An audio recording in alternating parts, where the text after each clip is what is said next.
Hello friends, आमार channel spice मिक्से आपनादेर सकलके स्वागत जानाई। आज आमी आपनादेर जोन्नो फुलकपिर एकटी खूबई सहज रेसिपि निये एसेछि।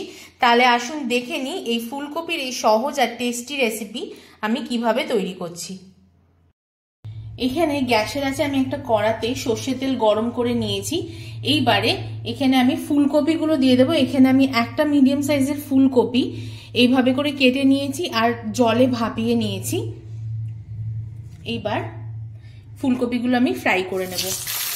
এইবার এটাকে ভালো করে নাড়িয়ে নেব আর এটাকে কিন্তু ভেজে নিতে হবে। আরেকটা কথা বলে দিই, এই ফুলকপি ভাপানোর যে পদ্ধতি কিন্তু আমার অন্যান্য ফুলকপি রেসিপিতে অলরেডি দেয়া আছে। আপনাদের সুবিধার্থে আমি সেটা ডেসক্রিপশন বক্সে দিয়ে দেবো, আপনারা চেক করে নেবেন। জলের ওপর গরম জলের ওপর নুন দিয়ে আমি ফুলকপিটা ভাপিয়ে নিয়েছি। পুরো ডিটেইলসে আপনারা দেখে নিতে পারবেন। দেখুন এখানে ফুলকপিগুলো আমি এইভাবে করে লাল করে ভেজে নিয়েছি। ভাজা হয়ে গেছে, এবার আমি তুলে নেব।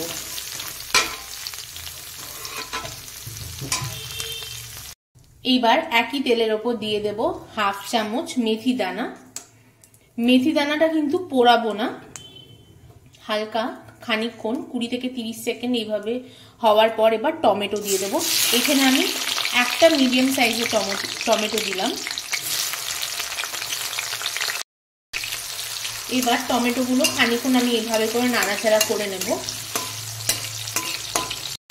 এখানে টমেটোটা খানিকক্ষণ হালকা নাড়াচাড়া করে নিয়েছি আর এতে এবার দিয়ে দেব 1 চামচ পরিমাণ আদা বাটা। আদা বাটা দেওয়ার পর খানিকক্ষণ নাড়াচাড়া করে নিয়েছি, আদা বাটার গন্ধটাও চলে গেছে।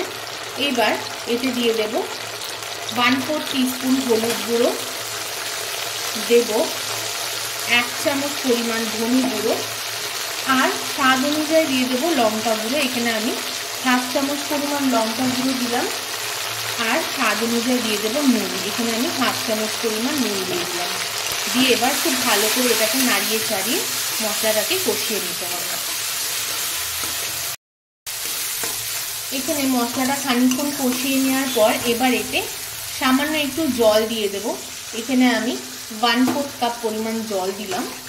আরো খানিকক্ষণ মশলাটা আমি কষিয়ে নেব। জল দেওয়ার পর এইভাবে মশলাটা কষিয়ে নিতে হবে।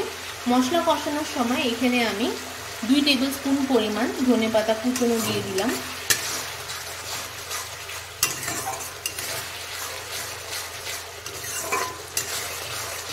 এইভাবে করে আরো খানিকক্ষণ আমি মশলাটা কষিয়ে নেব।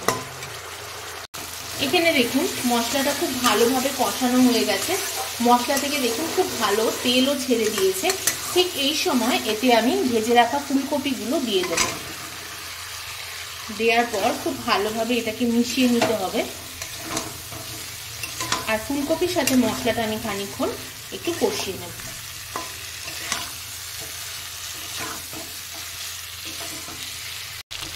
ফুলকপির সাথে মশলাটা দেখুন খুব ভালোভাবে আমি কষিয়ে নিয়েছি। এইবার যতটা আপনি গ্রেভি রাখতে চান ঠিক ততটাই জল দিতে হবে। এখানে আমি আরো হাফ কাপ পরিমাণ জল দিলাম। দিয়ে এবার এটাকে ফুটতে দেব। এখানে দেখুন 5-7 মিনিট আমি ঝোলটা ফুটিয়ে নিয়েছি। ঠিক এই সময় নুনটা চেক করে নিতে হবে। এখানে আমি হাফ চামচ মতো আরো নুন দিয়ে দেব। একটু নাড়িয়ে দেব। দেওয়ার পর এতে আমি 1 চামচ পরিমাণ ঘি দিয়ে দেব আর সবার শেষে আমি আরো 1 টেবিল স্পুন পরিমাণ আমি এতে কুচনো ধনেপাতা দিয়ে দিলাম। দিয়ে দেওয়ার পর হালকা হাতে একটু নাড়িয়ে দেব। এইবার ফ্লেমটা অফ করে পরিবেশন করব। দেখুন তৈরি হয়ে গেছে আমাদের নিরামিষ ফুলকপির তরকারি, একদম রেডি। খুবই সহজভাবে দেখালাম, খুবই টেস্টি হয় এটা খেতে। অবশ্যই এটা বাড়িতে ট্রাই করবেন আর ভালো লাগলে কিন্তু লাইক শেয়ার সাবস্ক্রাইব করতে ভুলবেন না। তাহলে আজ ভিডিওটা এখানেই শেষ করছি। আবারও আসবো আরেকটি নতুন রেসিপি নিয়ে।